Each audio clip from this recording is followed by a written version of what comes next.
You got an advantage, and let's go live. You have an advantage, but the behavior didn't change. We're good? All right. So we got an hour. We got an hour, an extra hour. And someone said, but the behavior didn't change. So it goes back to the question, can we really handle a harvest? Because if we receive a harvest, are we in position and mature enough to handle and embrace the harvest? I want to take this moment and opportunity and welcome you. This is the first Sunday of November, the number 11. I've been trying to study it from all kinds of angles, and it talks about judgment, and I can't remember the other part. I'd have to go back and look at my notes. But it's not so much of a pleasantry, and I was trying to make sense of it because this is supposed to be Harvest Sunday. I want to welcome all of you in from the Greenwood campus. We're here at the Greenville campus at 1427 Lawrence Road, Suite E. Here under I Am Church, we're the House of Reconciliation. Thank them for the opportunity to let us host the ministry here until God bless us at different levels. I want to say real quick, please don't forget we have the 3 for 3 until the end of the year, which is to give to three things that we support, and 100% of your donations will go to that. You can go to Giblify and look at House of Reconciliation. You can go to Cash App, and I think is dollar sign Gville House. You can give that way, or you can go to PayPal and give through houseofreconciliation.org. Thank all of you who have contributed. We have been doing well. The three that we're focusing on right now, I believe, is the food bank. We're focusing on the food bank. We support the Greenwood Food Bank, and we have Adopt a School, and we have Shoes for Africa. We are gathering things to send to Africa. We think Dorothy Jean Belcher, her husband, had passed away, and she was getting some things together, and she donated some beautiful, wonderful items for us to send to Africa as well. And so we thank her for her contribution. She's always a support of mine. And also, first Sunday in December, I will be at Great Emmanuel Temple. That first Sunday, I'm not going to hold up the two ministries that we have. And so I'm going to ask our virtual campus members, those that are around the city, anywhere from Anderson, Gaffney, Spartanburg, Greenville, Simpsonville, Malden, to come and be a part of that service that I'm going to do for their Founders Day. Their founder was my grandmother. She established the Greenwood, which at that time was called Rosa Sharon. We won't go into the long name. And then in 58, she came to Greenville and established another little Zion that is now Great Emmanuel. That is at 11 Bluff Drive. I will be speaking there, I believe, at 11:30 on the first Sunday in December. So if you're a part, I'm not going to hinder or hold up the two campuses. I'm going to let them do what they do. And then once I finish, I will go there and do the service with them. So if you haven't come out, please come out, be a part of our broadcast. Come on Wednesday, we're here in Greenville, and on Tuesday, we are in Greenwood, and both are at 7 o'clock, 1427 Suite E. We're here every Wednesday from 7 to about 7:45 for the broadcast, and every Sunday morning. And we're coming in a little early because we're going to have coffee, or tea and coffee, at the Mother Church, and that will be in Greenwood. We were talking, it's supposed to be Harvest Sunday. So I take this portion to ask you, have you invested in you? And I asked this question earlier, some time ago. What have you done with your seed? And you have to think about it because most people think they don't have anything. But it goes back to what the conversation that I had with the producer at the beginning when we started the second season was don't gamble with your future. And I used a caveat to add to that was don't gamble with your inheritance. And many cultures and ethnicity groups don't see that they have an inherited gift. Here's the thing, and to me, it's a point, and as they say, I could drop the mic and leave. The reason you don't see and know that you have an inheritance is because people have painted a negative narrative of you. And sometimes you look at your inheritance as something physical. Your mothers, your fathers, your grandfathers, your grandmothers, when they left this earth, and this is a part, they didn't leave you with nothing. The problem is you don't see nothing. Vision is not sight. I'm going to say it again because I can see the frowns in the face and I can see the disturbance in the mind, because the problem is what you've seen belonged to someone else. But you don't know how theirs originated. It was first a vision when there was no sight. The Bible uses the term faith is the substance of things hoped for, the evidence of things not seen. The reason that many people have not discovered his or her lineage inherited is because you're looking at someone's finished product and you think they're done, or you think they have this, and really that's almost like Custer's last stand. You don't know the time, you don't know the energy, you don't know the resources that went into it. And so because you're not where they are,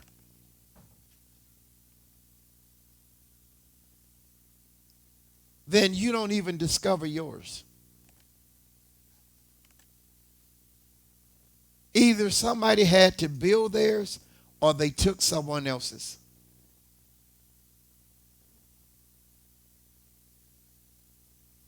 You've never looked at you. You've never looked inside of you. You've never discovered, why did God put you here? I doubt if 88 or 95% of my audience have ever prayed and asked God, what is the inheritance in my family? Because people get trapped and sucked into what they see and not what they believe. And you're not going to discover it just on Ancestry.com and all these other things, because there are some hidden things in your DNA. But because our sight is on what someone else has and what they're doing. And see, here's the whole kicker. Here's one of the biggest dynamics. If you don't know your seed, if you don't understand your seed, then you can't prepare your seed. And just because someone's seed has come up and someone's seed is doing something, it doesn't mean that your seed is dead. Let me make this very plain. You're the only one that can kill your seed. And you can kill your seed because of inaction. You become someone puppet on a string. I was studying because I like to know, and I don't like to take the word of God out of context, and many people do. And there was a thought that came to mind, one about pain. And I actually watched an old movie that had the quote and the best breakdown of pain that I've ever heard. But I can't go to pain right now. But what I want to deal with is you not understanding you.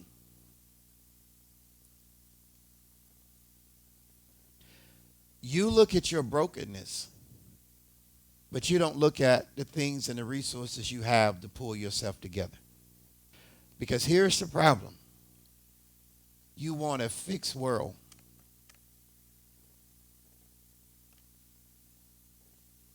But your creator created the world.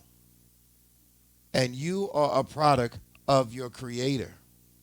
So all the junk, All the problems, all the mishaps, all the dysfunctions are the parts that God has given you to put together. No one else can put you together. I said to someone, I was in a room, and they have the commercials now running for diamond rings and diamond rings because they're trying to pressure every male into, you need to propose, you need to get her a diamond, you need to. Sometime you ain't ready for a diamond. And sometime the person you want the diamond from is not ready in a position to give you the diamond. But because of peer pressure, you're going to force somebody into something that he or she is not properly prepared for. Because it isn't about preparation anymore. It's about showing what you have and how you have it instead of building something. Basically, it's simple. We want to rush the process. We don't want to develop it. We don't want to discover it. We don't want to identify it, because whatever gift God has given you, it may be a 3-week germination. It may be a 12-month germination. It may be a 5-year germination. The problem is you're ready to be a product when you haven't figured out what type of product you are. That's why people keep running into walls. I was talking with someone on yesterday, and they were telling me about an inheritance that they had turned around and distributed to some people, and the people that received the inheritance in less than 4 months have gone through what it took 40 years to get to.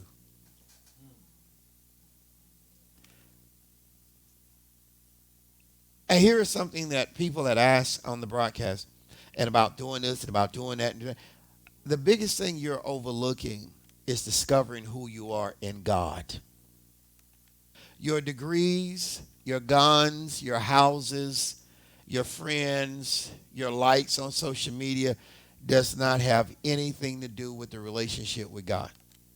God is a one-on-one person. And so what you want is a finished product, a finished house, a finished building. But see, if you never built before, then you don't understand the process of building. So if God has good, because you're just like, oh, I like it, it's pretty, it's got the color I want, and oh my God, that's my house. And oh, look at my yard. You don't know what kind of grass you have in your yard.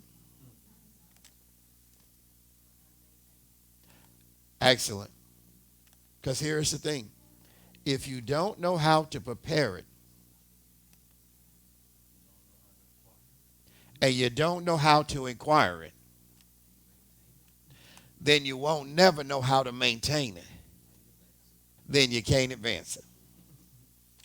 What has God given you that you have done nothing with? And I know this is Harvest Sunday, there's communion, and folks supposed to be dancing and shouting in the Lord and speaking in tongues and talking about how blessed they are and how their sports team did or didn't do and all that. And this is a early morning dose of reality. Because here's what most people have never been taught or heard. God has purpose for you and your life. You are not here without a roadmap. You're not here without direction. The problem is you don't want to spend any time with you.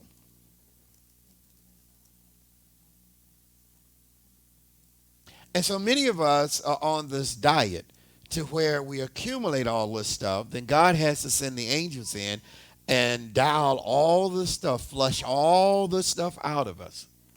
The job. Oh, yes, I got the job. I got my dream job. Oh, yes, I have my dream person in my life.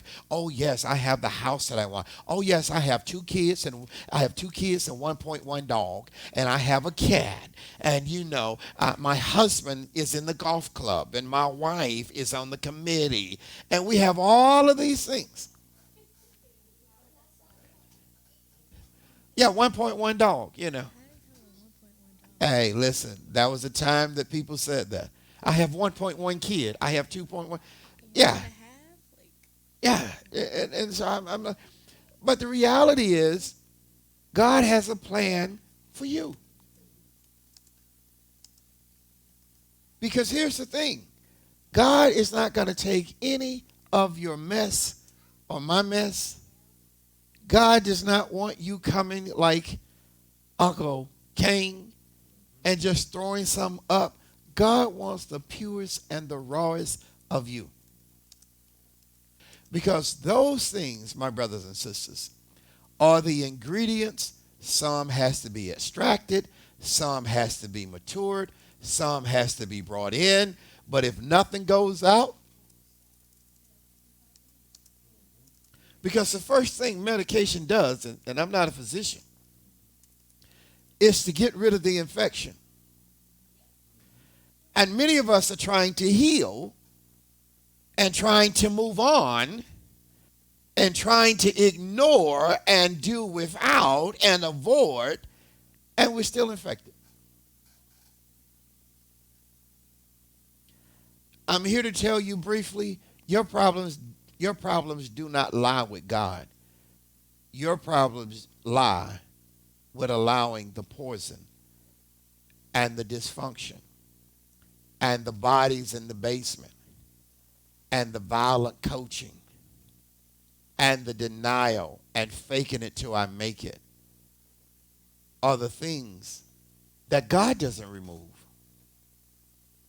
These are things you have to remove. Because here's the truth.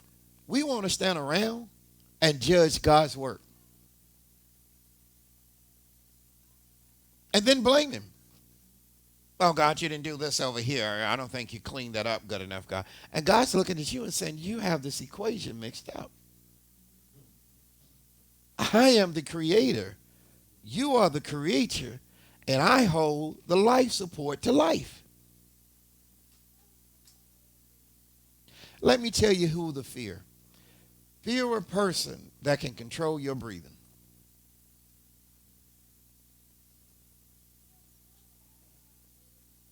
And that ain't a person.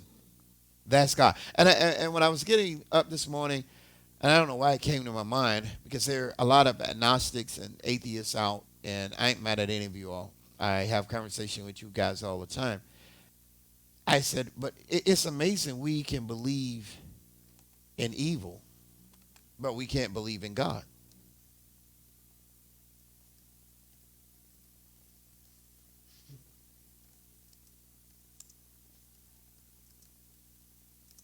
We can believe in evil, but we can't believe in God.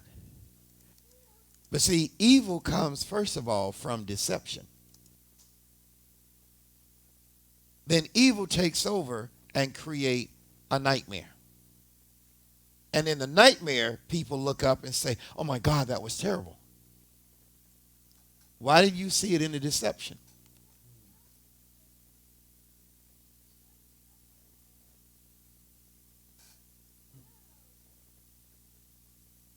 Because there's the scriptures that says, watch as well as pray. So I'm never going to pray with my eyes closed. Y'all can pray all day. My eyes going to be watching all y'all. Like, okay, who that, okay. I said, watch and pray. Because while you are in whatever lane you're in, there's always a deception. And the biggest deception, you know where the biggest deception comes from? Where would you think? In your eyes.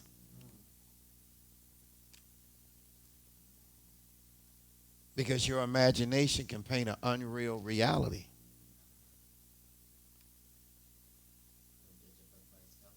There you go. The illusion. So the question becomes this morning,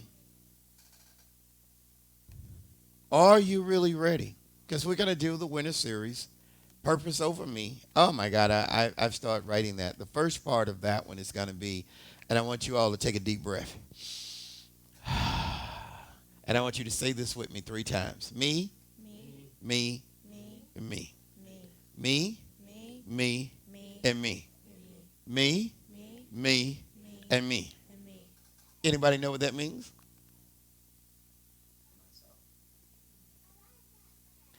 the original me, the made up me, and the future of me. The old me, the present me, and the future me. In this winter, this is my time of shedding. This is my time of stripping down. This is my time of hibernation. This is my time to be in the chrysalis, in the cocoon. This is my time that when springtime comes, I am rejuvenated, reinvented, and I am not what I was. This winter series is about understanding the power of transformation. The old me, the origin of me, the me as I face today, and what is the future of me.